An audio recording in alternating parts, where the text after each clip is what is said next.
thinking about how I just bought little figurines of chocolate.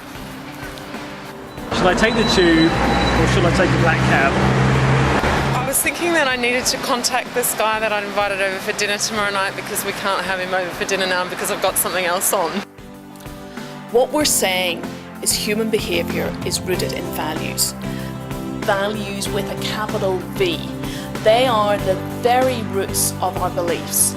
They're the anchors that drive all of our choices and all of our actions, even what we aspire to for the future.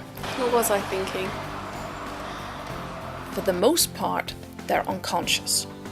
What's amazing is that after years of research, we've managed to quantify this great pool of values that all of us share.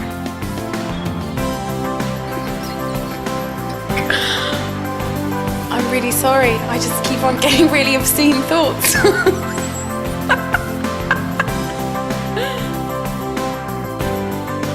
In fact, there are 125 of them. I know it's strange to think of a number when you talk about human behaviour, but it's incredibly well tested. Each of us operates from 10 to 15 of these at any given time. So we end up in groups according to the values we're currently living by, and doing that unconsciously. This is very different from demographics like age, race, sex, or religion. These groupings are based on fundamental beliefs that, as I've said, are mostly unconscious. Am I paying over the odds for 2 tickets to see Richard II? I was just thinking about buying a new pair of shoes so I can wear them tonight. I was thinking that I'm going to get really rat-assed and I'm going to talk to my girlfriend. Good. What are you going to talk to her about? Probably sex. I was thinking about focus in my life. You might say it's more like the journey of life, of where a person is, rather than their gender or their demographics. Because you can go backwards as well as forwards. If your life changes dramatically, your values shift back to much more fundamental things like survival or food or do I have a roof over my head.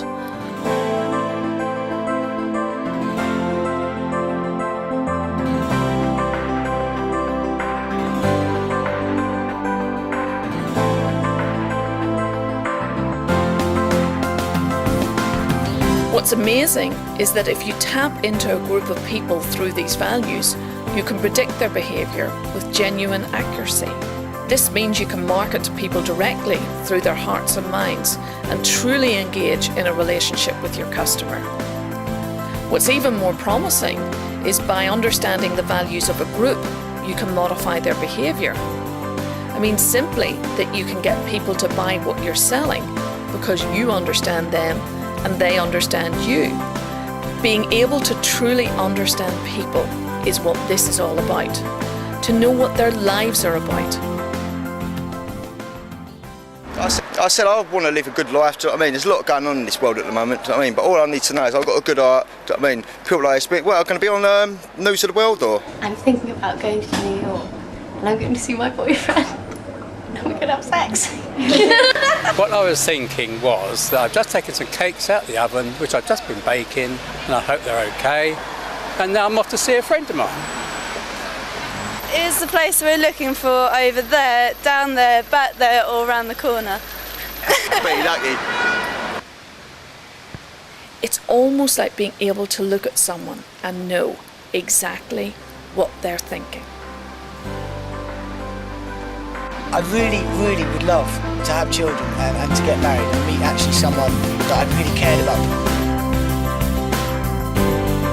I like my lifestyle as well. You'd have to give a lot of that up to have.